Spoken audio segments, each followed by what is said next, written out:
મિત્રો દશામાના વ્રત ચાલુ થઈ ગયા છે અને મીનાવાળા ગામની અંદર દશામાનો ભવ્ય મેળો પણ ભરાય છે. તો મિત્રો પહેલાના લોકેશનની વાત કરી લઈએ તો ગુજરાતના ખેડા જિલ્લાના મહુધા તાલુકામાં મીનાવાળા ગામની અંદર આ દશામાનું ભવ્ય મંદિર આવેલું છે.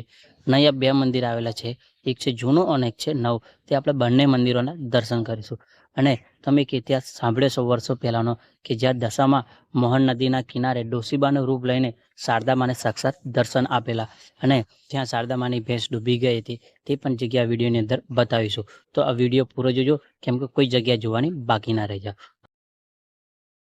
મિત્રો આપણે મીનાવાળા આવી ગયા હતા અને જેવા તમે અહીંયા આપો છો એટલે પહેલાં તો એના પાર્કિંગની વાત કરીએ તો તમે આ જે મોટું વિશાળ પાર્કિંગ જોઈ રહ્યા છો તે એકદમ ફ્રી છે. અહીંયા એક પણ રૂપિયા લેવામાં આવતો નથી. જ્યાં તમે પાર્કિંગ કરો છો તે દુકાનેથી તમારે નારિયેલ પ્રસાદ તમે લેવાનો રહે છે. ત્યાંથી મિત્રો હવે આપણે આગળ વધીશું. તો મિત્રો કંઈક આપણે આ પાર્કિંગના તરફથી આવ્યા છે અને અહીંયા તમે જોઈ શકો છો કેવડો મોટો ગેટ છે. તો અહીંયા લખેલું છે જય શ્રી દશામાં પ્રવેશ દ્વાર મીનાવાળા. તો હવે આપણે આગળ તરફ વધીએ અને તમે જેવા અહીંયા આવો છો તો અહીંયા તમે જોઈ શકો છો કેટલી બધી ભરેલી દુકાનો જોવા મળે છે. તમે કોઈ પણ ખરીદી શકો છો, જેમ કે ચૂંદડી છે, અગરબત્તી, નારિયેળ પ્રસાદ, તેમજ પેડા પણ લઈ શકો છો.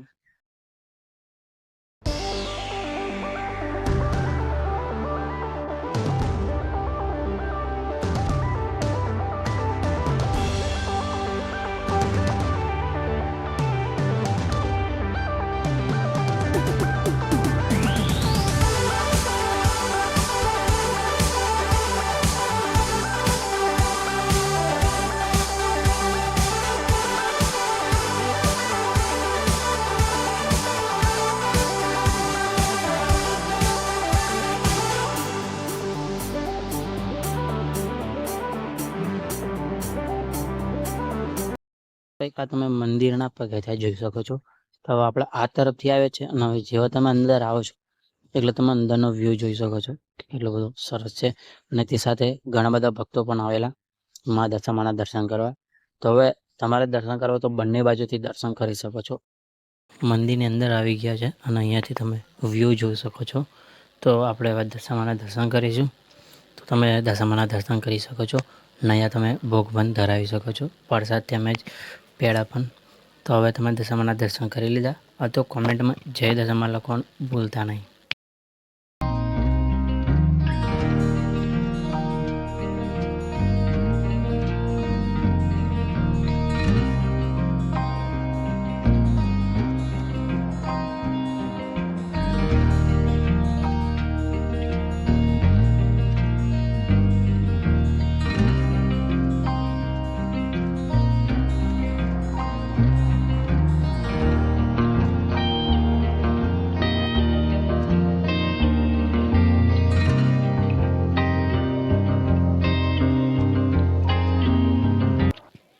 તો મિત્રો આપણે દર્શન કરીને આવ્યા અને અહીંયાથી બહાર આવ્યા છે. તમે અહીંયાથી જોઈ શકો છો કે મંદિરનો પૂરો વ્યૂ જોઈ શકાય છે અહીંયાથી સરસ મજાનો.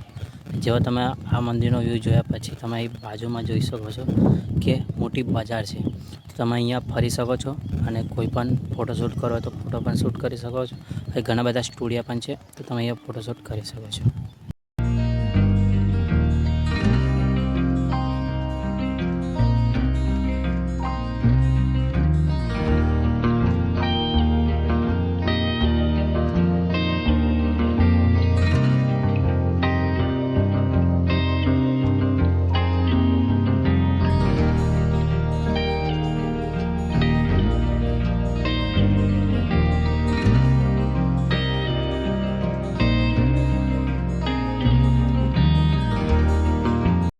તો મિત્રો કંઈક આપણા મંદિરના અંદર આવી ગયા છે.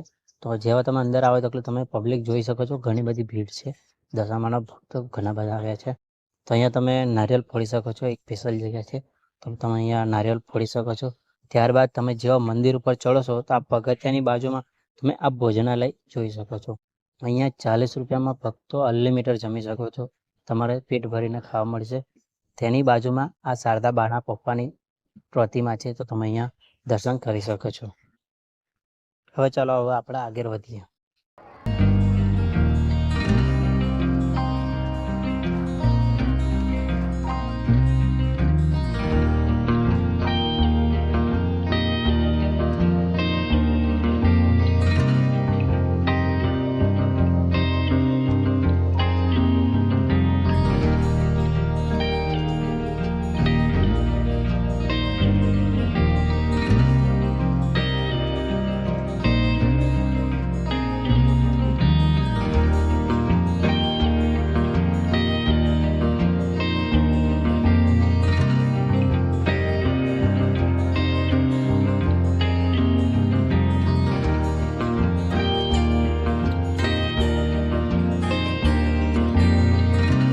મિત્રો કંઈક મંદિરની બહાર આવી ગયા. આ પ્રવેશ દ્વારથી 1 કિલોમીટર જેટલું છે, જ્યાં શારદામાની ભેંસ ડૂબી ગઈ હતી.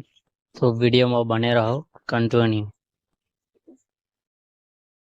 તો જેવા તમે દર્શન કરીને આવશો ગામની અંદર તમને એક આ રામાપીરનું મંદિર જોવા મળે છે.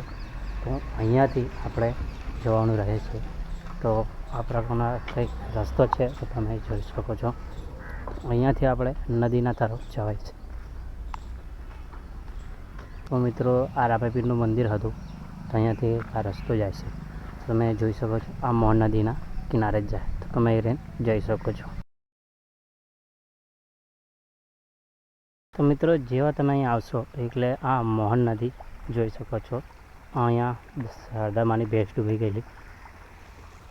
તો વર્ષો પહેલાં શારદામાને દર્શન પણ અહીંયા જ આપેલા.